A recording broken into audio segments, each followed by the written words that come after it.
하나님 아버지 감사합니다. 우리들이 주님 앞에 나와 예배를 드립니다. 우리들이 하나님을 바라보며 하나님의 뜻을 구하며 하나님이 원하시는 일을 하며 주님의 거룩함을 지켜나가는 자들이 될 수 있도록 도와주시옵소서. 그 일을 시작하는 첫걸음이 예배인 것을 기억하며 이곳에 나왔습니다. 하나님, 우리들의 예배를 받아주시고 하나님께서 함께하여 주시옵소서. 지금 이 자리에 찾아와야 하는 많은 지체들 붙잡아 주셔서 하나님 예배에 함께할 수 있도록 도와주시고 하나님, 우리들이 드리는 이 예배를 기뻐받아 주시옵소서. 예수님의 이름으로 기도드립니다. 아멘. 찬양으로 영광 돌리며 하나님께 나아가도록 하겠습니다.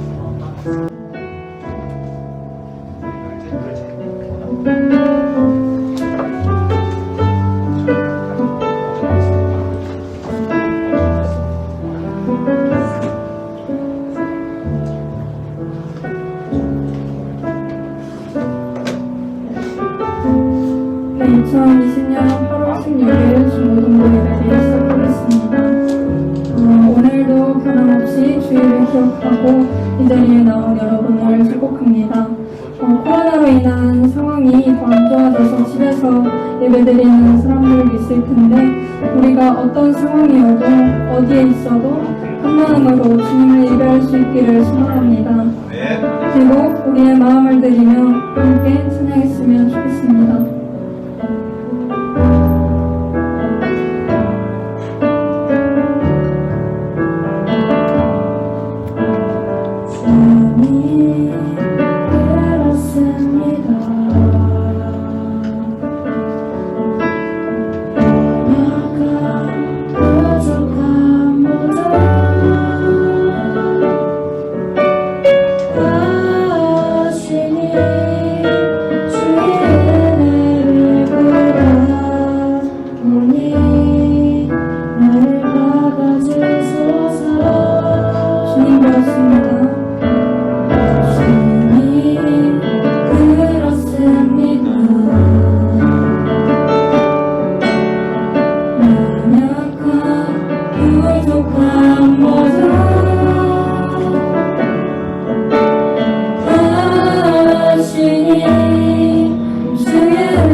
주어진 삶에 주님의 것이라 그 믿음으로 이 길을 걸으리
흔들리는 것이 아니라 주님을 기억할 수 있도록 도와주세요.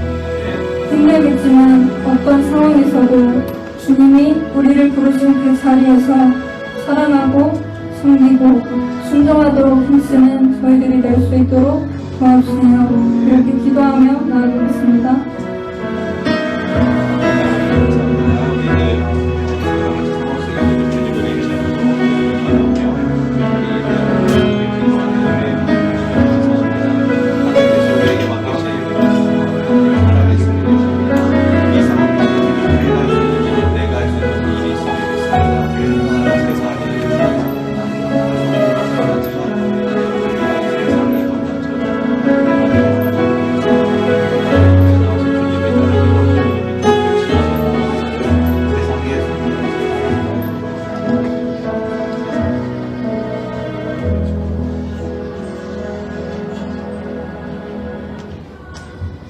하나님 아버지, 지난 한 주도 주님의 연애 안에서 살게 하시고 거룩한 주일을 맞이하여 김도동과 승예리 함께 예배드릴 수 있게 하시며 감사합니다.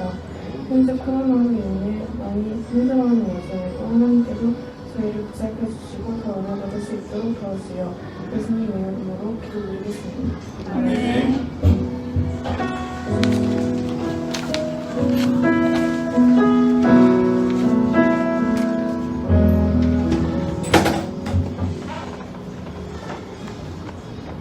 네, 여러분 안녕하세요. 한참 잘 지냈죠?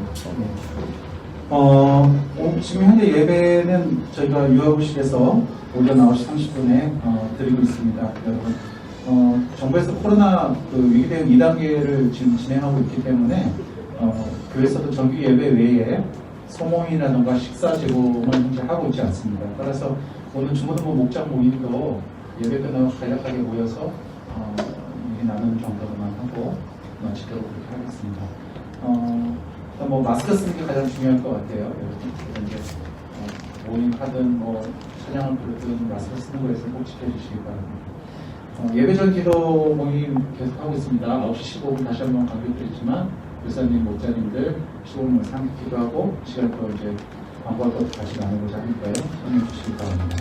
지금 저희 중고등부에서는 여름방학 온라인 성경 읽기를 진행하고 있습니다. 지난주에 목사님 여쭤보니까 한명 출석이단에 한 9, 8명 정도가 참석을 했고 그중에 개근한 친구들은 한 3명 정도가 있다고 합니다. 그래서 성경을 세계 성경을 읽었고요. 이번 주에는 학계 예수가야. 근데 여기서 8월 17일은 빠지고요. 8월 18일부터 20일까지 4일간 남았습니다. 그래서 그동안 읽었던 친구들은 또 꾸준히 참여를 좀 해주시고요. 또 다른 친구들도 꼭 한 번 이상 꼭 참여해서 같이 성경을 읽는 걸 했으면 좋겠어요. 그래서 같이 성경을 읽고 또 시간을 보냈으면 좋겠습니다. 중고등부 목장 공동체 세우기가 저희가 29일, 30일 양해에 걸쳐서 계획을 하고 있었는데요. 지금 위기 대응 2단계 적용 때문에 저희가 진행을 못하게 됐습니다. 그래서 지금 저희가 생각하는 한 9월 정도에 좀 연기해서 좀 진행하는 걸로 계획을 하고 있으니까요. 여러분들 참고해 주시기 바랍니다. 오늘 예배는 그 오프라인 예배와 함께 온라인 예배를 드리고 있습니다. 점점 이런 좀 힘든 상황이기 때문에 온라인 예배를 드릴 수밖에 없는 친구들 많아지는 것 같아요. 그래서 온라인 예배를 드릴 때에 또 예전과 같이 잘 씻고 청순한 모습으로 예배 참여해 주시고 또 목사님들은 온라인 예배 참여한 친구들 선생님한테 좀 알려주셨으면 좋겠습니다. 네, 그럼 오늘 말씀 같이 읽도록 하겠습니다. 오늘 말씀은 학계 1장 3절에서 11절입니다. 네, 다 같이 읽겠습니다. 시작. 학계 유언자가 주님의 말씀을 받아 전한다. 성전이 이렇게 무너져 있는데 지금이 너희만 잘 꾸민 집에 살고 있을 때란 말이냐. 나 만군의 주가 말한다. 너희는 살아온 지난날을 곰곰이 돌이켜보아라. 너희는 씨앗을 많이 뿌려도 얼마나 거두지 못했으며 먹어도 배부르지 못하며 마셔도 만족하지 못하며 입어도 따뜻하지 못하며 품꾼이 품삯을 받아도 구멍난 주머니에 돈을 넣음이 되었다. 나 만군의 주가 말한다. 너희는 각자의 수행을 살펴보아라. 너희는 산에 올라가서 나무를 베어다가 성전을 지어라. 그러면 내가 그 성전을 기껍게 여기고 거기에서 내 영광을 드러내겠다. 나 주가 말한다. 너희가 많이 거두기를 바랐으나 얼마나 거두지 못했고 너희가 집으로 거두어 들였으나 내가 그것을 흩어버렸다. 그 까닭이 무엇이냐? 나 만군의 주의 말이다. 나의 집은 이렇게 무너져 있는데 너희는 저마다 제 집 일에만 바쁘기 때문이다. 그러므로 너희 때문에 하늘은 이슬을 그치고 땅은 소출을 그쳤다. 내가 땅 위에 가뭄을 들게 하였다. 산 위에도 곡물과 새 포도주와 기름 위에도 밭에서 나는 모든 것 위에도 사람과 짐승 위에도 너희가 애써서 기르는 온갖 것 위에도 가뭄이 들게 하였다. 아멘. 우리 강순신 목사님 나오셔서 말씀 전해주시겠습니다.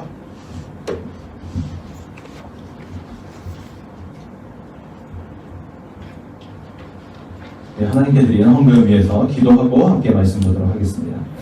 하나님 감사합니다. 우리들 주님께 나와 예배할 수 있는 믿음 주시고 하나님 주님께 나와 예배할 수 있는 건강 허락하여 주시며 감사합니다. 우리 하나님께 예배하는 예배 공동체가 하나님을 믿는 믿음의 공동체가 깨어지지 아니할 수 있도록 도와주시옵소서. 하나님의 교회는 영원히 계속될 것이라고 약속하셨는데 우리들 이 교회가 하나님을 믿는 주님의 성도들의 무리가 하나님 앞에 아름다운 예배가 멈춰지지 않을 수 있도록 우리들을 지켜주시옵소서. 주님께 헌금을 가지고 나왔습니다. 이 헌금을 귀하게 사용하시는 것처럼 하나님 우리들의 삶과 우리들의 인생도 받아주셔서 하나님 앞에 귀히 쓰임받는 복된 인생 되게 하여 주시옵소서. 예수님의 이름으로 기도드립니다. 아멘. 네, 여러분들 일주일 동안 잘 지내셨습니까? 네, 이렇게 교회에서 여러분들을 만날 수 있어서 참 감사합니다. 네. 저 이게 마스크 쓰고 있어도 잘 들리시죠? 네, 마스크를 쓰고 지금 전달하도록 하겠습니다.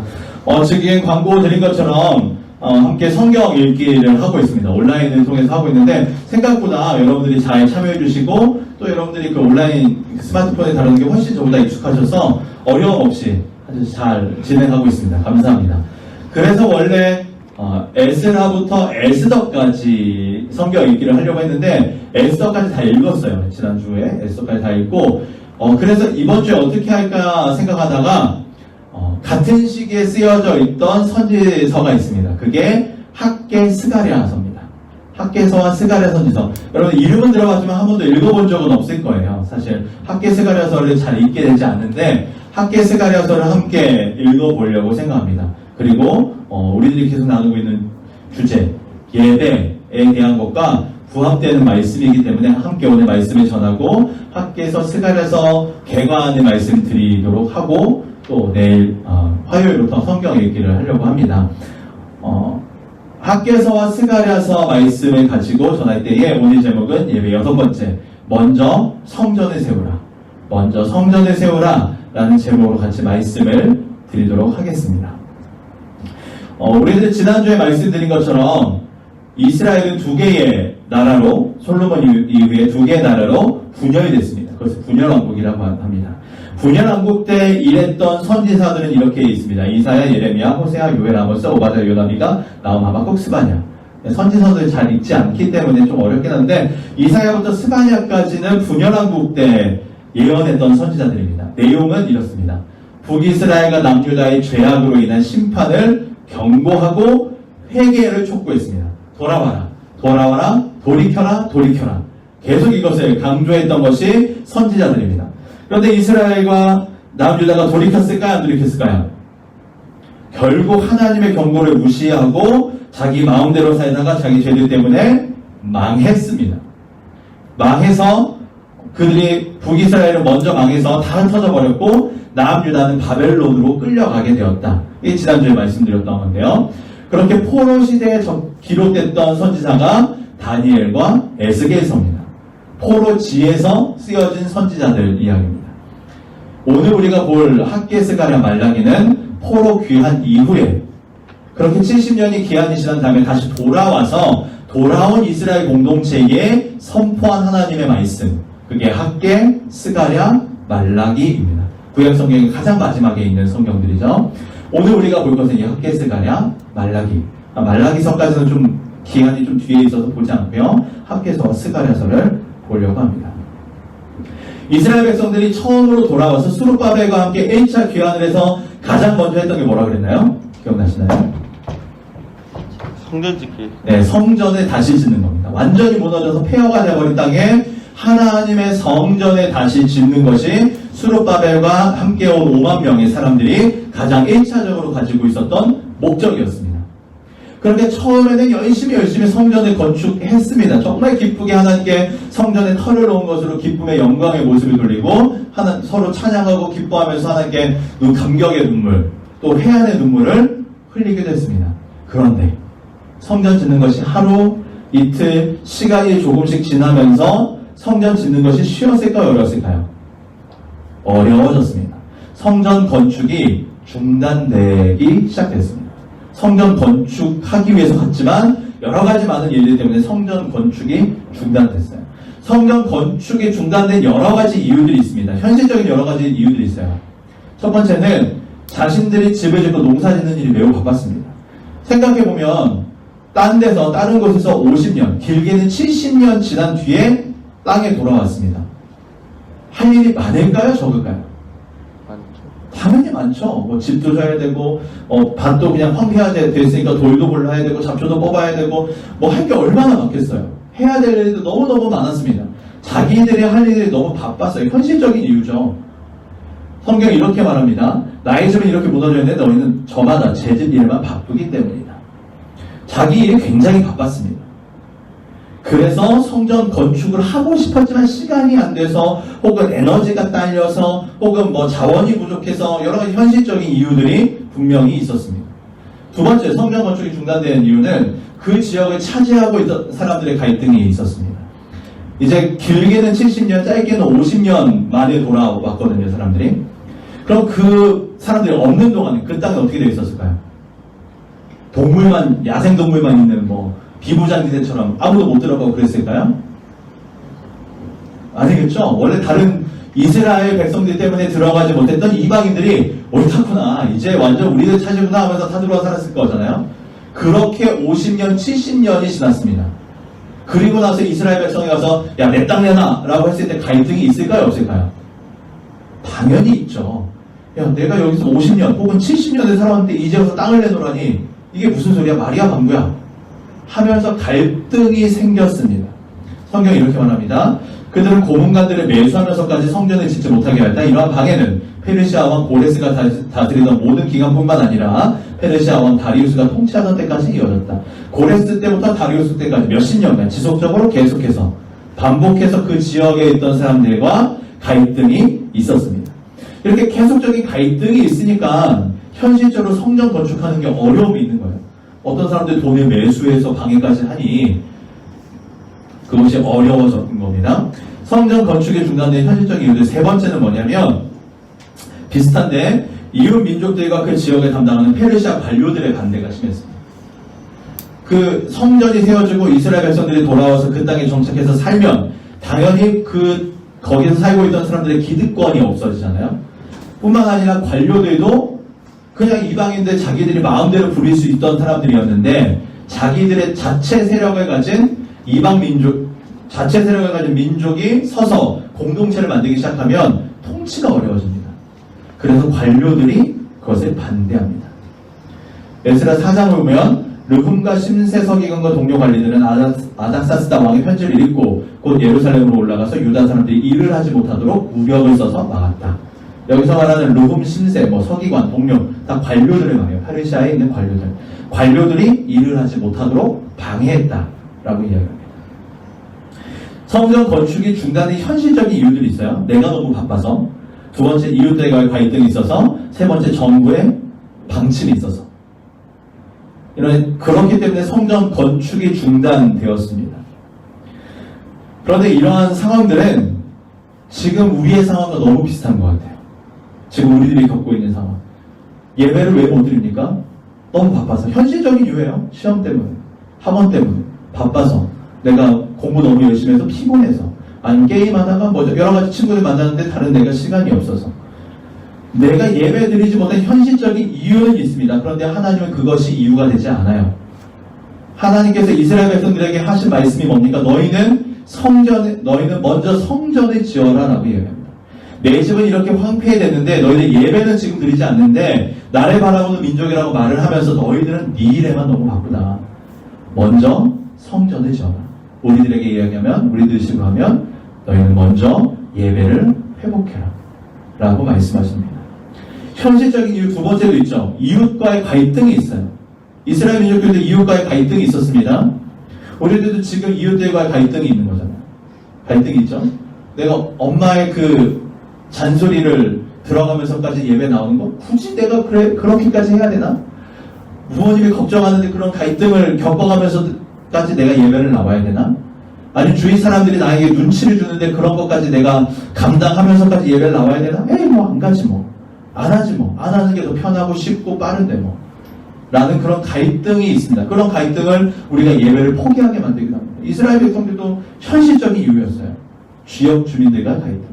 세 번째는 관료들의 반대가 심했습니다. 지금 우리로 치면 여러 가지 정부와 여러 가지 어려움들의 반대들이 있을 수 있는 거죠.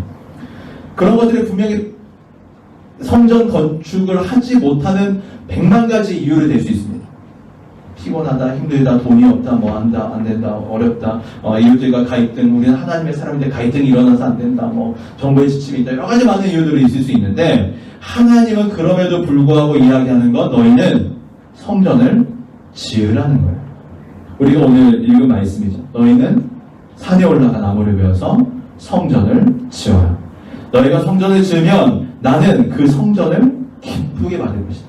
너희들이 지금까지 했었던 그 모든 일들은 성전과 하나님을 향한, 나를 향한 그 마음과 사랑이 없었기 때문인데, 너희들의 그 예배가 회복될 때 나는 너희들에게 기쁘게 채워줄 것이다 라고 하나님은 말씀하십니다.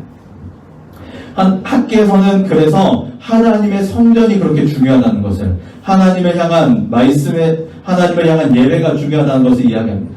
여기서 말하는 성전, 우리가 성전을 지어야 된다는 게 여러분들이 못 들고 망치 들고 교회를 두들겨서 세우라는 건 아니잖아요. 하나님의 성전을 세우라. 이스라엘 백성들에게 실제로 건축을 하라는 얘기지만 더 중요한 이유는 자신들의 우선순위를 세우라는 거예요. 너희들에게 중요한 게 뭐니? 너희들에게 정말 중요한 게 뭐니? 너희들 지금 제 집을 세우고 너희들 먹고 사는 문제, 아니면 얘들과 갈등 관계를 해결하는 문제, 그것들이니 아니면 나를 향한 예배드리는 거예요. 너희들이 우선순위를 먼저 세우라고 지금 이스라엘 백성들에게 학계 선지자를 통해서 말씀하십니다. 그리고 우리들에게도 동일하게 말씀하시는 거죠. 지금 이렇게 어려운 상황을 살고 있지만 우리의 우선순위는 무엇인가? 하나님 우리에게 먼저 성전을 세우라고 이야기하십니다. 우리들에게 먼저 예배를 회복하실 것을 말씀하십니다. 이곳에 나와 있는, 그리고 온라인으로 지금 예배를 드리고 있는 우리 모두 동학교회 중고등부 학생들이 하나님의 말씀을 기억하며 나의 우선순위가 무엇인지 바로 정하고, 하나님, 나의 우선은 먼저 하나님입니다. 현실적인 어려움들, 현실적인 방해와 불편한 것들이 있지만은, 그러나 먼저 하나님을 바라봅니다. 그때에 하나님께서 나의 어려움과 문제와 갈등까지도 해결해 주실 것을 믿습니다. 라고 믿음으로 고백하고 나아가는 우리 모두 동학교 중고등부 학생들이 되었으면 좋겠습니다. 이 학계 선지자의 이야기를 듣고 이스라엘 백성은 어떻게 했을까요? 성전을 지었을까요? 아니면 끝까지 포기했을까요? 학계 선지자의 말을 듣고 성전을 짓기 시작합니다. 그래서 성전을 만들었습니다. 이제 그게 에스라서 이제 후반부에 나왔던 내용이죠. 성전을 완공했습니다. 그런데 그 성전이 과거 솔로몬이 지었던 성전과 비교해서 어땠을까요? 초라했어요. 네, 초라했습니다. 보잘것 없었습니다. 아주 초라했던 것 같아요. 당연하죠. 돈도 없고 인력도 딸리고 하니 당연한 이야기입니다. 솔로몬의 성전의 성경을 보면 기둥마다 막 금을 둘렀고요. 거기 안에 있는 것들이 의리의리했습니다. 근데 당장 포로에서 귀환한 이 사람들이 자재도 다 페르시아에서 빌려갖고 쓴 사람들인데 뭐가 있었겠어요? 초라했겠죠. 규모도 작고 내용물도 부실하고. 그래서 그 성전을 짓고 나서 이스라엘 백성들이 실망했던 것 같아요. 초라한 성전에 이스라엘 백성들이 실망합니다. 2장 3절 보면 너희 남은 사람들 가운데 그 옛날 찬란하던 그 성전을 본 사람이 있느냐? 이제 이 성전이 너희에게 어떻게 보이느냐? 이것이 너희 눈에는 하찮게 보일 것이다. 이스라엘 백성들이 성전을 보면서 이게 너무 하찮다. 옛날 거에 비하면, 과거에 비하면 이건 너무 보잘것없다 라고 생각하고 실망했습니다. 이스라엘 백성들이. 그런데 하나님이 실망한 이스라엘 백성들에게 그대로 내버려 두시는 것이 아니라 하나님은 이스라엘 백성을 위로하십니다. 우리들이 예배 드릴 때 초라해 보일 수 있어요. 우리 어르신들, 우리 배현주 권사님 정도만 해도 이제 하시는 말씀 있잖아요. 20, 30년 전에 중고등부가 100명이 넘었어. 어르신들 이제 하시는 거 있잖아요. 우리 때 학생들이 바글바글 했어. 이런 얘기 많이 하십니다. 지금 보면 초라할 수 있습니다. 아니 몇십 년 전에 얘기할 것도 없어요. 우리 2년 전, 3년 전 중고등부 생각하다 지금 보면 너무 없어. 2년 전, 3년 전 막 애들 한 30, 40명 있었는데 지금 너무 없어서 초라하다. 위축된다. 보잘것없다. 이게 너무 적다. 이런 생각이 들 수 있습니다. 하지만 하나님은 그렇게 말씀하시지 않습니다. 9절 실망한 이스라엘을 하나님이 이렇게 위로하십니다.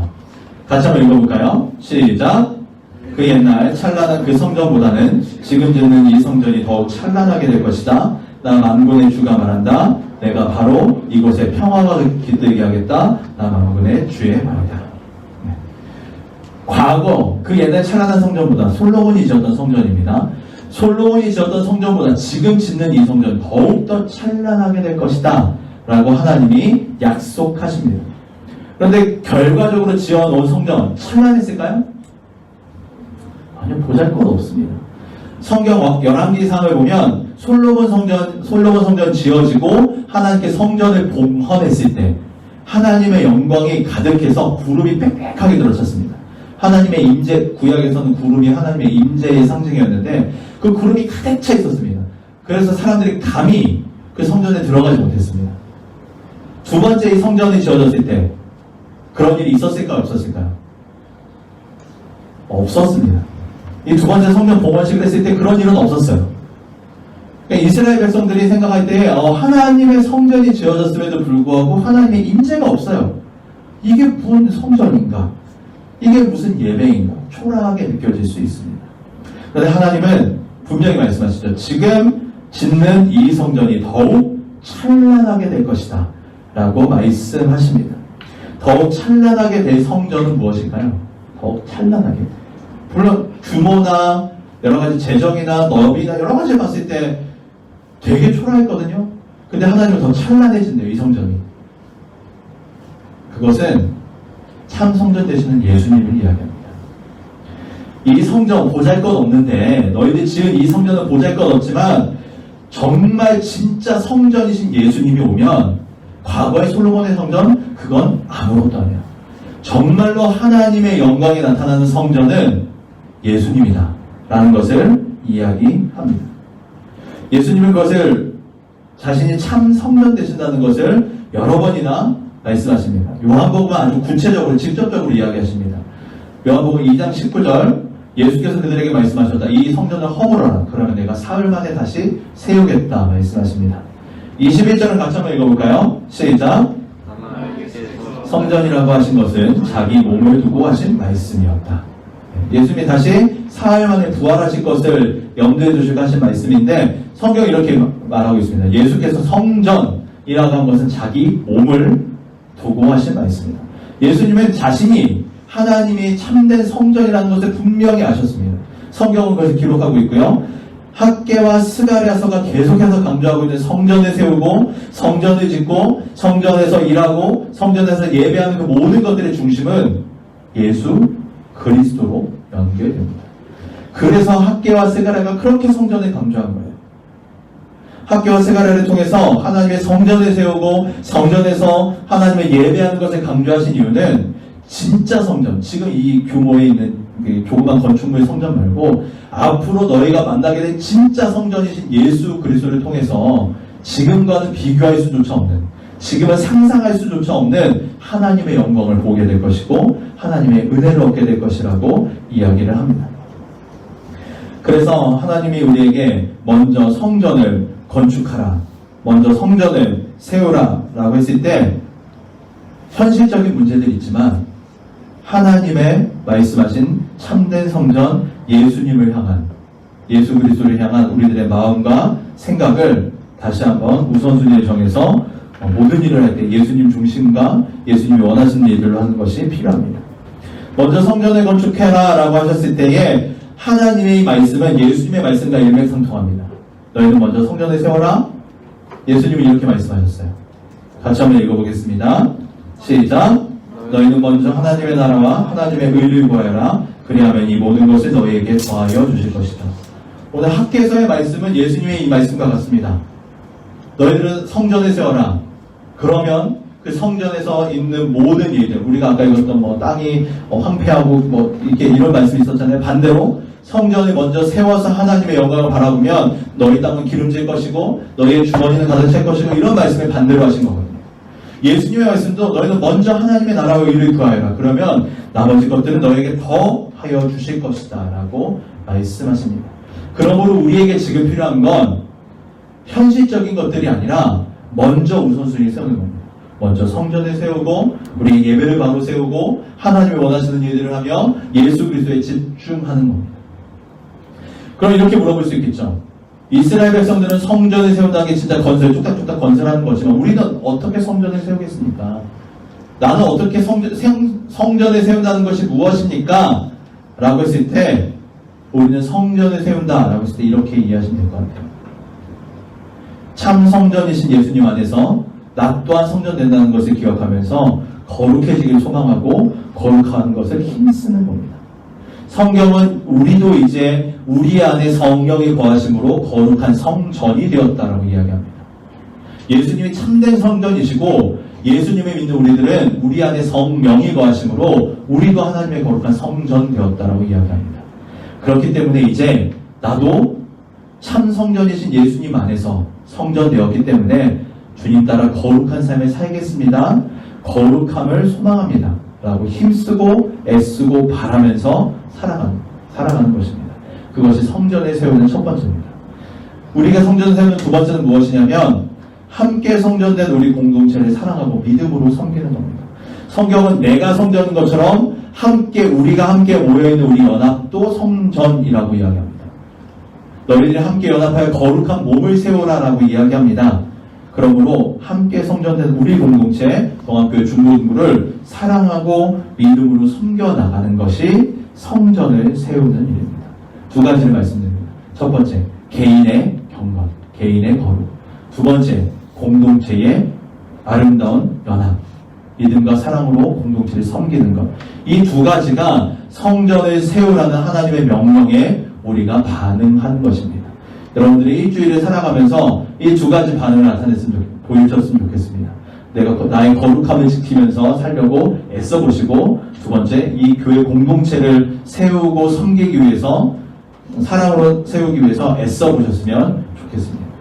이것이 학개서가 이야기하는 내용이었습니다. 두 번째, 스가랴서는 같은 내용을 다루고 있어요. 스가랴서도 참된 성전이신 예수님을 이야기하는데 관점이 조금 다릅니다. 학개서랑 관점이 조금 다른데, 스가랴서는 성전의 중요성을 강조하는 동시에 이 성전이 가리키고 있는 메시아에 좀 더 초점을 맞춥니다. 학개서는 성전을 세우고 성전 건축하는 일 자체에 조금 강조를 했다면, 스가랴는 성전이 가르치고 있는 예수님, 앞으로 오게 될 메시아에 대해서 훨씬 더 강조하고 있는 책이 스가랴서입니다. 스가랴서는 우리가 읽어보겠지만 내용이 좀 어려워요. 왜냐하면 8가지의 환상이 나옵니다. 말 그대로 환상이에요. 우리들이 좀 잘 이해 안 되는 환상들을 보여주면서 설명을 합니다. 그래서 좀 어렵지만 먼저 말씀을 드립니다. 스가랴는 완전하고 영원한 성전을 기다려요. 스가랴가 성전을 강조하는데 이 성전보다 더 기대하는 건 완전하고 영원한 성전이 있을 것이다 라고 이야기합니다. 여러분, 구약에서 성전이 왜 중요했을까요? 제가 몇 번 예배에 대해서 말씀드렸는데, 구약에서 성전이 중요했던 이유는 뭐냐면 성전에서 하나님을 만날 수 있기 때문입니다. 이 구약 시대에는 하나님을 아무 데서나 만날 수가 없어요. 우리는 지금 예수님을 통해서 하나님을 만나지만, 이것이 뭐 교회 당이든 아니면 집이든 학교든 어디서든지 예수님을 믿으면 예수님을 통하여 하나님을 만난다고 믿지만, 구약 시대는 그렇지 않았어요. 구약 시대엔 성전에만 하나님을 만날 수 있었습니다. 그렇기 때문에 성전이 무너졌다, 성전이 없다, 이 얘기는 하나님을 만나지 못한다는 얘기예요. 이스라엘 백성이 하나님을 만나지 못한다? 이거는 뭐 이스라엘 민족의 아무런 존재의 이유가 없기 때문에, 그래서 성전이 중요하였습니다. 스가랴는 그래서 성전을 세우라고 이야기하지만 앞으로 무너지지 않는 완전하고 또 영원한 성전이 있을 것이라고 이야기합니다. 그것이 바로 예수 그리스도입니다. 두 번째, 스가랴에서 말하는 건 성전이 왜 파괴되었느냐, 이걸 다루고 있어요. 성전이 왜 파괴됐을까요? 이스라엘이 왜 망했을까요? 써놨죠? 성전 파괴 원인은 이스라엘의 죄 때문이었습니다. 아까 이제 처음에 많은 선지자들이 뭐 얘기했다 그랬어요? 그들에게 경고하고 회개하라고 그랬잖아요. 그러니까 그들의 죄를 경고하고 죄를 회개한 것을 계속해서 이야기했는데, 이스라엘 백성들은 그것을 듣지 않았습니다. 죄 때문이라고 분명히 얘기해요. 이스라엘이 멸망한 이유는 국력이 약해서가 아닙니다. 재정이 없어서도 아니었어요. 그들이 멸망한 이유는 성경은 반복해서 말합니다. 너희들의 죄 때문이다. 죄를 돌이켜야 된다고 이야기합니다. 스가랴에서는 그걸 얘기하고 있어요. 성전이 무너졌는데 왜 무너졌느냐? 너희들의 죄 때문이다. 그렇기 때문에 죄를 회개해야 된다. 포로에 취해서 다시 열심히 해가지고 돌아온 사람들이잖아요. 그럼 뭘 회개해야 될까? 과거에 있던 사람들과 좀 다른데 뭘 회개해야 될까라고 했을 때 그들의 모습을 알 수 있어요. 이스라엘의 죄는 신앙의 본질을 잊고 종교적인 행위로 자신들을 자랑했던 죄, 이것을 이야기합니다. 스가랴서 7장, 8장을 보면 금식에 대한 이야기들이 좀 나옵니다. 그런데 이스라엘 백성들이 어떻게 금식했는지를 말해주고 있어요. 7장 5절인데요. 너희가 지난 70년 동안 다섯째 달과 일곱째 달에 금식하며 애곡하긴 하였으나 너희가 진정 나를 생각하여서 금식한 적이 있느냐? 너희가 먹고 마실 때도 너희 스스로 만족하려고 먹고 마신 것 아니냐? 금식을 했는데 1년에 2개월을 날짜를 정하면서까지 금식했는데 그걸 70년간이나 해왔는데 그 금식이 누굴 위한 금식이냐? 하나님을 위한 금식은 아니라는 거예요. 하나님이 말씀하시는 거거든요. 너희가 나를 위해서 금식했냐? 아니잖아. 너희들이 먹고 마시는 것도 스스로 만족하려고 한 거잖아. 너희들이 한 금식도 자기 그냥 만족감 때문에 한 거지 나 때문에 한 거 아니잖아. 라고 이야기하는 겁니다. 그러면서 하나님이 원하는 금식은 뭐냐? 하나님이 원하시는 일은 뭐냐? 나는 너에게 이것을 바란다라고 말씀하세요. 7장 9절 10절 같이 한번 읽어볼까요? 시작! 나 만군의 주가 이렇게 말한다. 너희는 공정한 재판을 하여라. 서로 관용과 자비를 베풀어라. 과부와 고아와 나그네와 가난한 사람을 억누르지 말고 동족끼리 해칠 생각을 하지 말아라. 네. 이스라엘 백성들이 금식은 했어요. 표면적인 금식은 했습니다. 그런데 하나님을 생각한 금식은 아니었어요. 자기 그냥 종교적인 열심, 사람들한테 보여지는 것만 했습니다. 실제로는 어떻게 했냐면 공정한 재판을 하지 않았어요. 관용과 자비를 베풀지 않았습니다. 과부와 고아와 나그네와 가난한 사람을 억눌렀습니다. 동포를 해쳤습니다. 이게 하나님의 말씀이에요. 너희들 금식을 하면서 그 사람들에게 대해서 불쌍히 여기지도 않고 불의하고 관용과 자비는 사라졌는데 너희가 어떻게 나를 믿는다고 하겠느냐. 그러므로 너희는 회개해라 라고 말씀하고 있는 것이 스가랴서입니다. 우리들도 하나님께 종교적인 열심히 해가지고 예배 드리죠. 지금 이 시국에 정말로 마스크를 써가면서 부모님이 야 요즘은 안 가도 괜찮지 않냐라고 얘기할 때 아니야 나는 그래도 예배 드리고 하면서 나온 그런 친구들 있나요? 하면서 나온 친구들도 있기를 바랍니다. 네. 그렇게 예배 드리는 우리들이 혹시 그냥 나의 종교적인 모습 때문에 누군가한테 보여져야 되는 그런 것들 때문에 하나님을 향한 사랑의 마음과 사랑의 모습과 삶에서의 그 신앙인의 실천의 모습은 전혀 없고 그냥 자리만 채우고 있지는 않은가 생각을 해봐야 됩니다. 하나님은 그것을 회개하라 라고 말씀하십니다. 그 죄의 문제를 해결하실 때에 역시 환상을 통해서 보여주십니다. 신앙의 본질을 잊고 종교적인 행위로 자신들을 자랑하던 그들을 해결하실 때에 하나님의 전적인 은혜를 부어주십니다. 여러 가지 환상 중에 재판장의 환상의 모습을 보여줍니다. 그런데 여호수아가 이스라엘을 대표하는 여호수아가 더러운 옷을 입고 재판장에 나와요. 여호수아를 기소한 사람은 그러니까 여호수아의 죄를 밝히는 사람은 사단이 있습니다. 사단이 여호수아를 고발한 거예요. 하나님, 저 여호수아가 더러운 옷을 입고 있습니다. 라고 고발했습니다. 어떻게 해결했을까요? 하나님께서 여호수아가 너 이거 하면 저거 하면 이 옷을 깨끗하게 해주겠다. 이렇게 돼 있을까요? 성경은 스가랴서는 더러운 옷을 입고 있습니다. 라고 이제 사단이 고발했는데 하나님이 사단을 책망하면서 여호수아의 옷을 깨끗한 옷으로 바꿔주십니다. 아무런 조건이 없어요. 너는 이제 깨끗하다. 천사를 통해서 깨끗한 옷을 입히고 너는 이제 깨끗하다. 선포하십니다. 그냥 어떤 조건, 어떤 다른 상황, 어떤 변화는 없습니다. 다만 내가 너희를 이렇게 사랑한다. 다시는 죄를 짓지 않도록 해라. 라고 하나님의 일방적인 선포가 나오면서 그들의 이스라엘의 죄를 용서해 주신다고 말씀하십니다. 그러면서 이제 앞으로 그리고 나서 여호수아에게 말하자 보아라 내가 너희 죄를 없애준다. 이제 너희가 거룩한 예식에 입는 옷을 입힌다. 아무런 조건이 없어요. 뭐 했다 안 했다 이런 것이 없습니다. 하나님이 일방적으로 선포하십니다. 그리고 나서 하시는 스가랴는 이제 더욱더 완전하고 완벽한 모습으로 우리의 죄를 해결해 주실 분이 계시다라는 것을 이야기합니다. 그래서 스가랴서는 점점 성전에 대한 이야기를 하면서 우리가 기대하게 되는 거예요. 진짜 성전, 참된 성전, 그런 분이 오실 건데 그분이 누굴까? 그분이 스가랴는 이렇게 말합니다. 낮아지고 고난당하는 메시아가 올 것이다.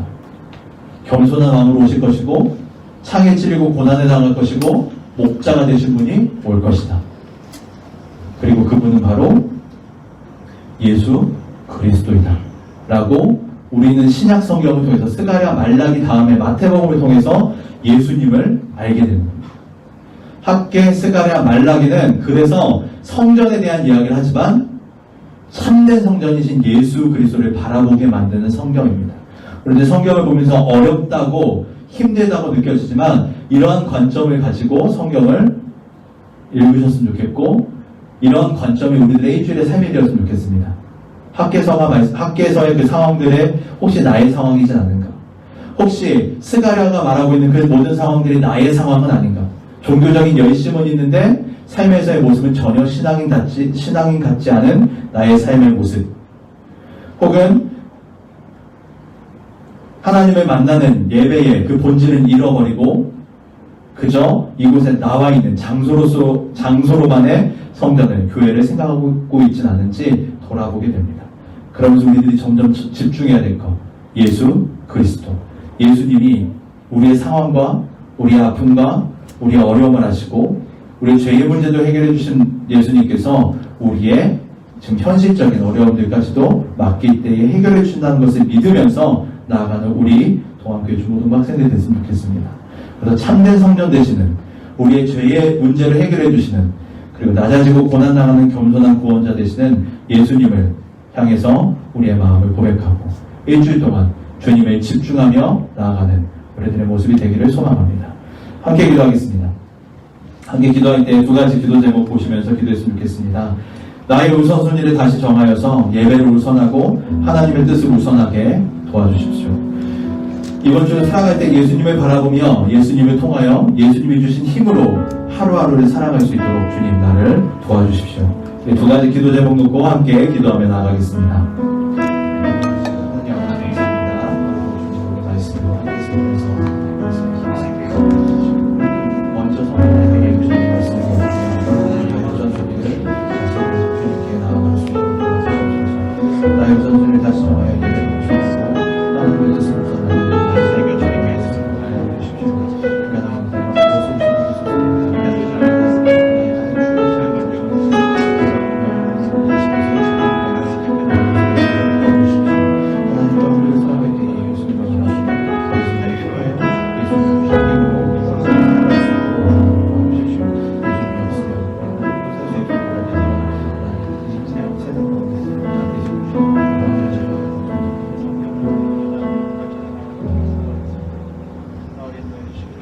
하나님 감사합니다. 우리들 참된 성전 되시는 예수 그리스도를 바라보며 이곳에 나옵니다. 하나님, 나의 삶의 우선순위를 바로 정할 수 있게 도와주시옵소서. 하나님이 나의 우선이 되게 하시고 예배가 나의 우선이 되게 하여 주시옵소서. 다른 것들보다 하나님을 가장 최우선하는 나의 삶의 모습을 통하여 하나님 기뻐하시고 영광받아 주시옵소서. 그것이 나의 능력과 나의 의와 나의 힘으로 되는 것이 아니라 예수님을 통하여 예수님을 바라볼 때에 예수님이 주신 힘으로 이루어질 줄로 믿습니다. 이 한 주간 예수님께 집중하며 어려운 일들이 또 아픈 일들이 힘든 일이 생길 때에 예수님은 어떠하셨을까 생각해보면서 하루를 살아가는 우리들 될 수 있도록 도와주시옵소서. 그래서 또 다음 주에 함께 예배에 모일 때에 기쁘고 감사한 마음으로 하나님께 영광 돌리는 예배를 드릴 수 있도록 도와주시옵소서. 감사드리며 예수님의 이름으로 기도드립니다. 아멘. 우리 다 함께 일어나서 찬양하도록 하겠습니다.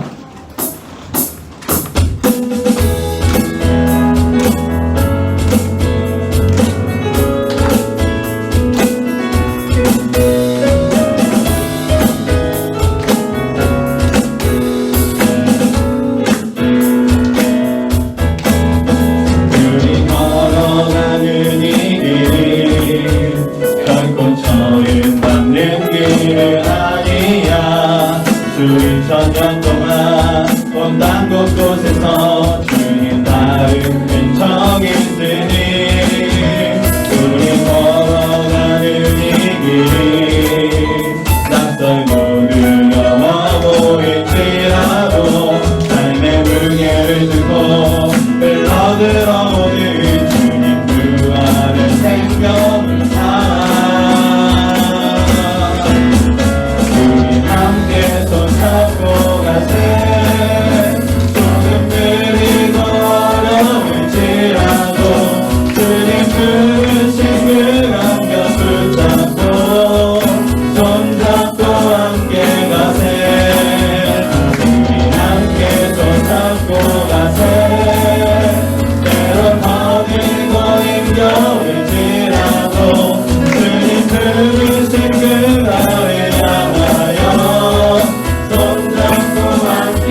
이제는 우리를 모든 죄악 가운데서 구원하신 예수 그리스도의 은혜와 아들을 죽기까지 보내주신 하나님의 크신 사랑하심과 성령님의 위로 교통 충만하시니 이곳에서 참된 성전이신 예수 그리스도를 바라며 하나님의 성전된 자로서 거룩함을 지키며 또 하나님의 거룩한 성전인 공동체를 세우기 위해서 섬기며 애쓰는 우리 모든 동암교회 중고등부 학생들 머리 위에 이제로부터 영원토록 함께 계실지어다. 아멘.